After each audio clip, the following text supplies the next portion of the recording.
Okay, we're going to look at this week's matchup so far. Today is Monday. We got Monday Night Football coming. As you can see, I was matched up against Stalin all season.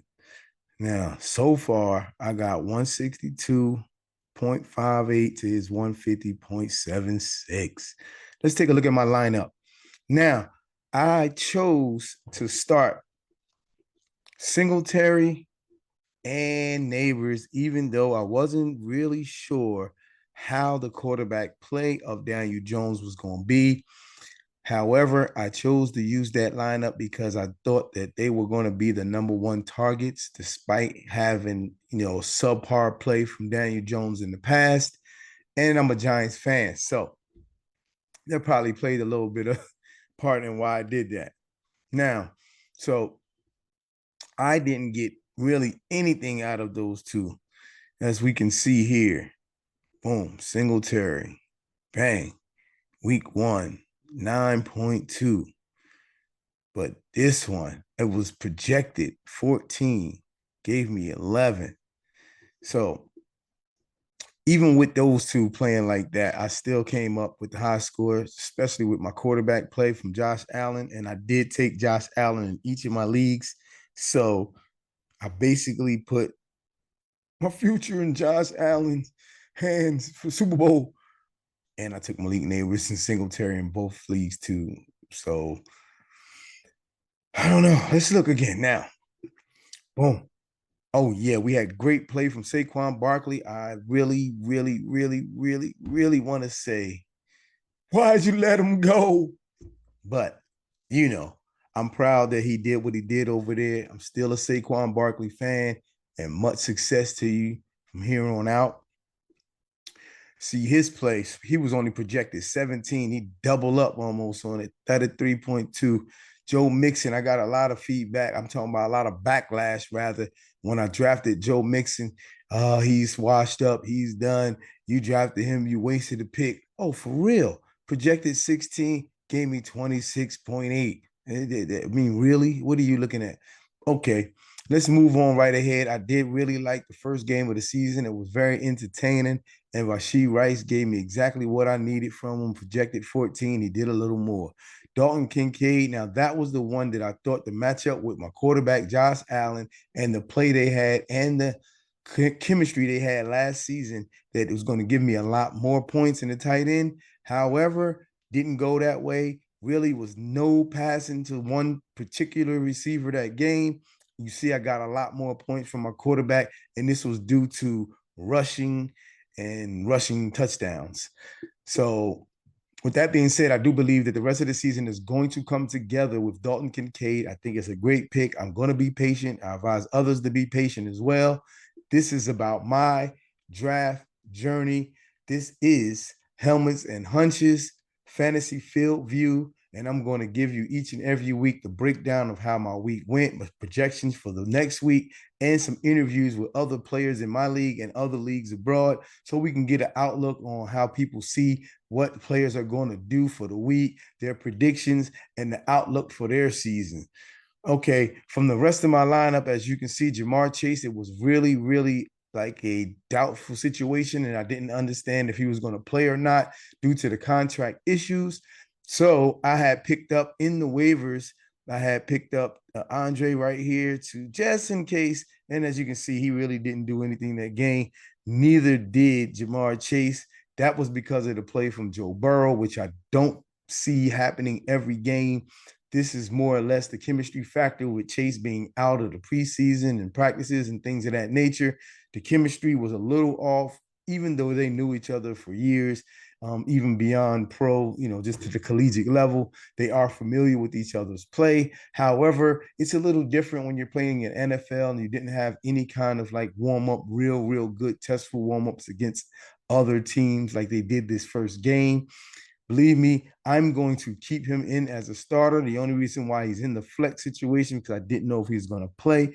And if I needed to change him out, I was going to do it with one of these other players, which I can say I really did draft a strong bench, because look at the bench players. I believe each and every one exceeded except the late pickup that I did in case I was going to use him. Everyone else did way better than I expected them. Well, Caleb Williams, except him, that's another story. I really picked him up for week 12, so I wasn't looking for his play right now. I was looking for it later on in the season to see how much chemistry he does gain with his teammates and comfortability he has with playing in the NFL. By that time, it should have shown me whether or not do I keep him or do I use someone else just for my bye week. Now, there is a question mark for Allen for this week because of his non-throwing hand did get injured, and maybe he's playing it down some with the way it feels. However, the team is going to take a closer look and determine whether or not he needs to rest and sit out for this next week.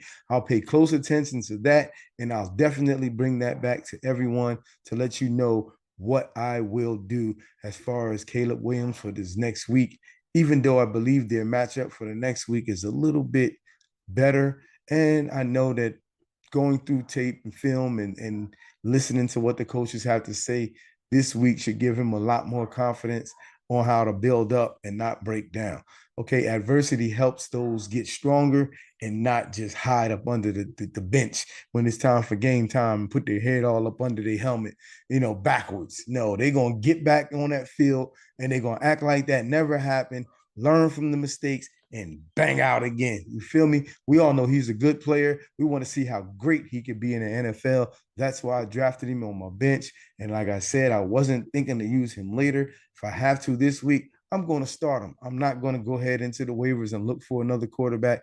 I'm going to use him this week, even though his play wasn't that well, wasn't even up to par for this week.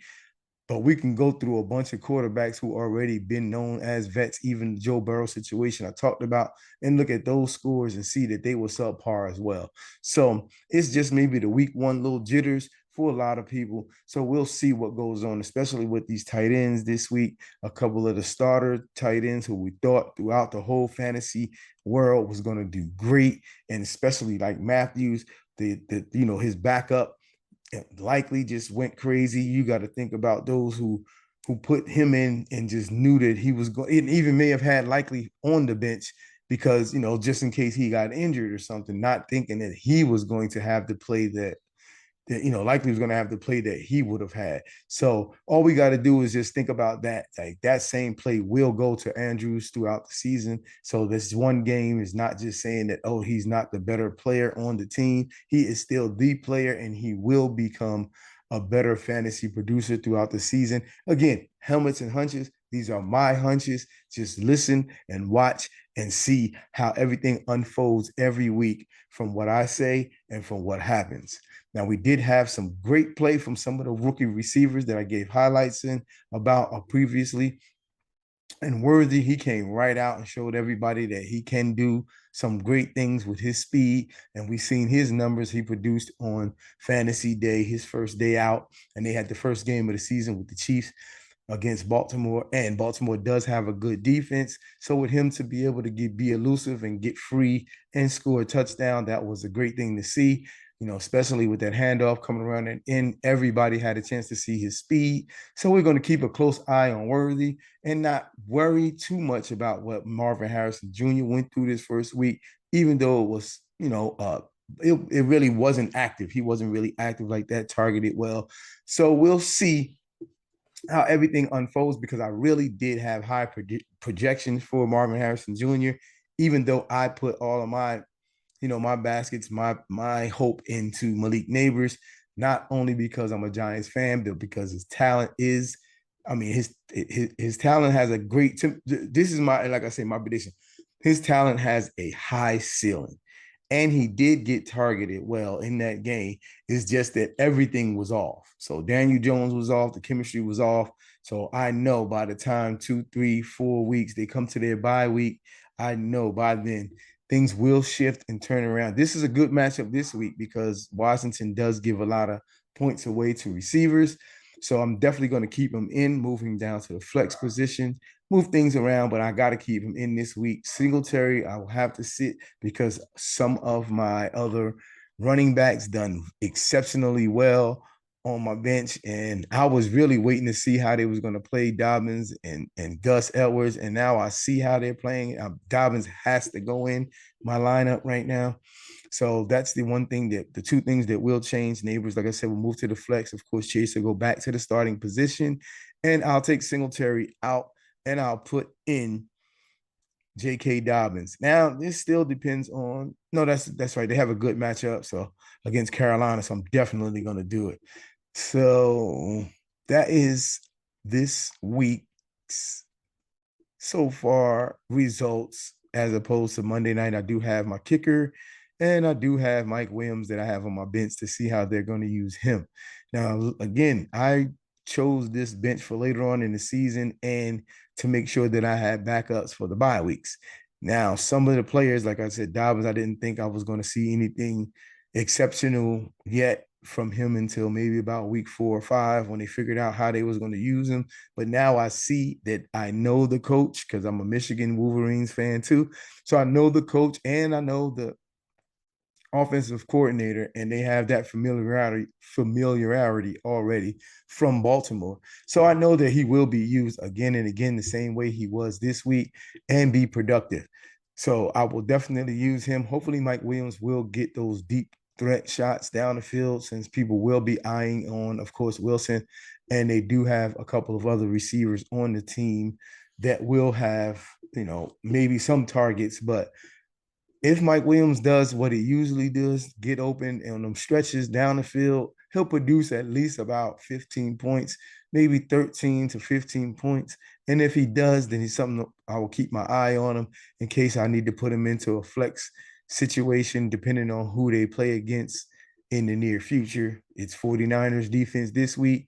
I know that they have been kind of weak in the secondary towards the deep pass, but their front has always been pretty decent. So, and their linebacker core, of course, as we know. So, if they do get back there in Aaron Rodgers' face, I'm not sure if Mike Williams will have the opportunity to have those deep balls thrown to him. So that's why I wouldn't even considered him for this week anyway in my flex. That's a little bit of the rundown of how Fantasy Field View will go. I'll give you some of my predictions for the week. I'll show you exactly how my outcome was, and I'll give highlights and projections of players that I see who you should go get off the bench, off the waivers if they're still there. Actually, waiver Wednesday, of course, that's the day of the week when waivers kick in. So I will be on waiver Wednesday again, showing you all what I chose and what I say if they are available in your league, who you should go and get. Okay, again, this is Fantasy Field View, Helmets and Hunches, episode 1 for the season 2024. I'll be back at you with some more every single week.